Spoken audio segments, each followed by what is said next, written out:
전 세계적으로 젊은 세대가 결혼을 못하는 현상이 일어나고 있습니다. 우리나라의 경우 연애, 결혼, 출산 등 세 가지를 포기했다는 의미의 삼포 세대라는 말도 한때 유행했을 정도죠. 중국도 예외는 아니어서 현재 중국 사회는 수많은 노총각 노처녀 때문에 골머리를 앓고 있다고 합니다.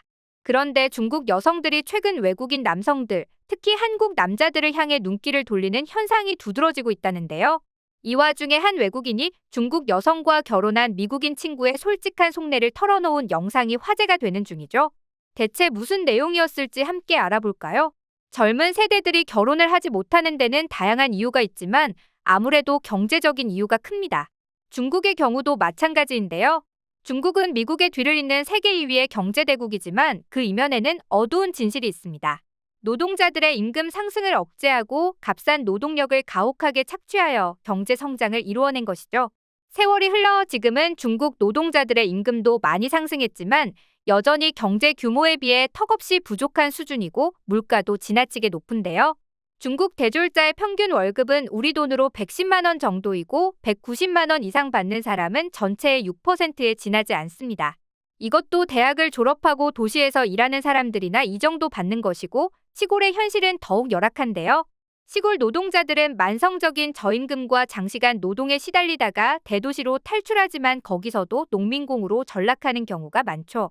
중국판 삼포 세대라고 할 수 있는 탕핑족이 출현에 큰 문제가 된 것도 중국 젊은이들이 이런 현실에 절망했기 때문이라고 할 수 있는데요.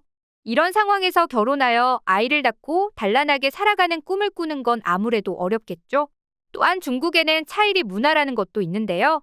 차일이는 우리말로 결혼 지참금인데 결혼할 때 신랑 측이 신부 측에 돈을 지불하는 겁니다.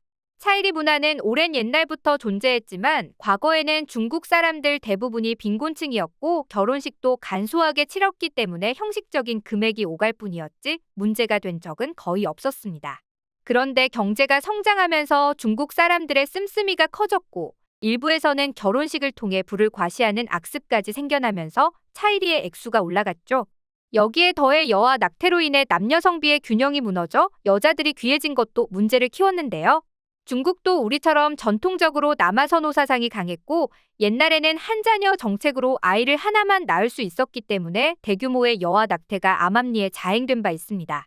한 자녀 정책은 2021년에 폐지되었는데 1980년부터 2021년까지 태어난 아이들의 남녀 성비는 114대 100이고 남자가 3,500만 명가량 더 많았죠. 수천만 명의 남자들이 짝을 찾을 수 없다는 뜻이니까 중국에서 젊은 여성들이 얼마나 귀한 존재인지는 더 말할 필요도 없을 텐데요. 이러한 이유들로 차일이의 액수는 계속 올라가 현재는 평균적으로 3, 4천만 원의 돈이 오가는데 시골에서는 이보다 조금 적고 도시에서는 훨씬 더 많다고 합니다.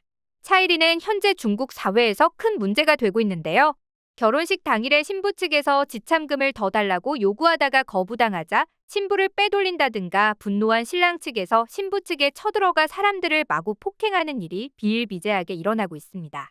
중국 정부도 결혼법을 개정하는 등 노력을 기울이고 있지만 차일이가 워낙 오래된 전통이라 근절되기는 어려울 것 같은데요.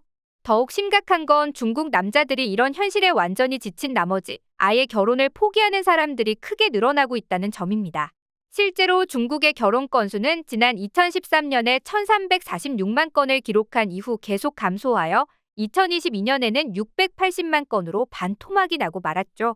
중국 여성들도 귀한 존재로 대접받던 시절이 지나가고 있다는 것을 실감하고 있는지 최근에는 외국인 남성들에게 눈을 돌리는 이들이 많다고 합니다.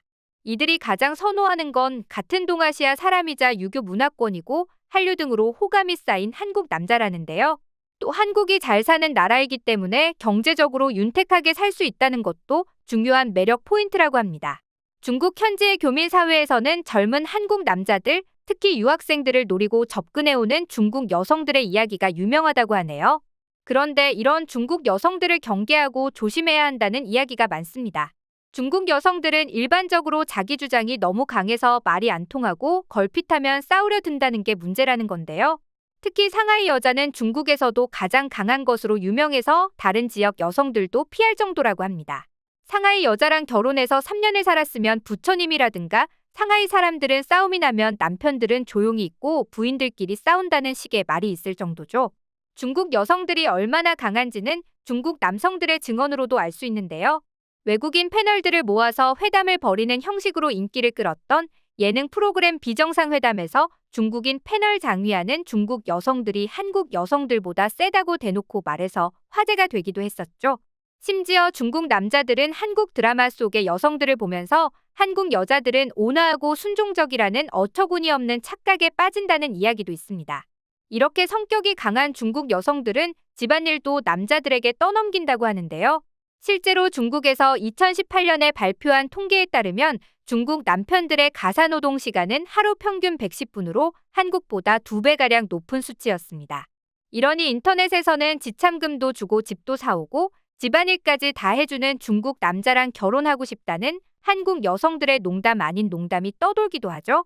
그나마 집안일 분담은 부부가 상의해서 맞춰갈 수도 있는 문제이지만 중국의 강한 가족주의는 어떻게 감당할 수가 없습니다.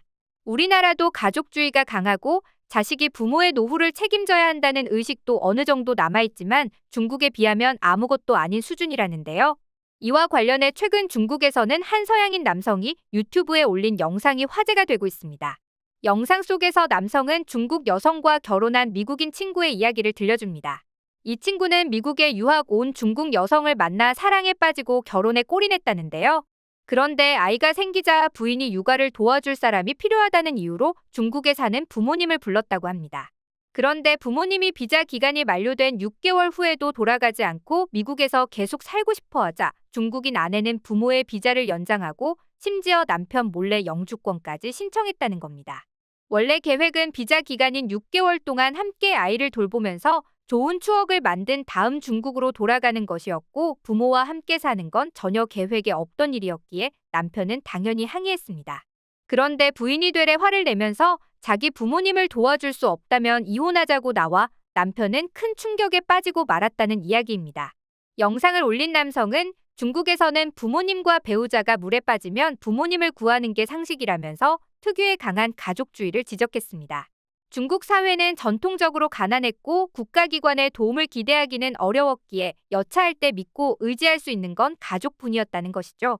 경제 성장을 이룩한 지금도 복지제도가 빈약하기 때문에 노후에 믿을 수 있는 건 자식뿐이다. 자식에게 모든 걸 투자하고 은퇴 후에는 자식에게 의존한다. 자식이 일종의 은퇴 자금인 셈이라고 말하기도 했습니다.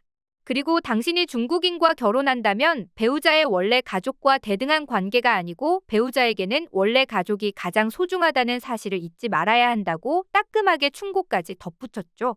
영상 말미에는 중국인 남성도 등장하는데요. 이 남성은 당신이 중국 여성과 결혼하려고 할 때 여성의 가족들이 당신을 싫어한다면 결혼하지 않는 게 현명하다고 말하면서 고개를 절레절레 흔드는데 체념 어린 미소가 인상적입니다. 오늘은 외국인 남성들을 노리는 중국 여성들에 대한 이야기를 들려드렸는데요.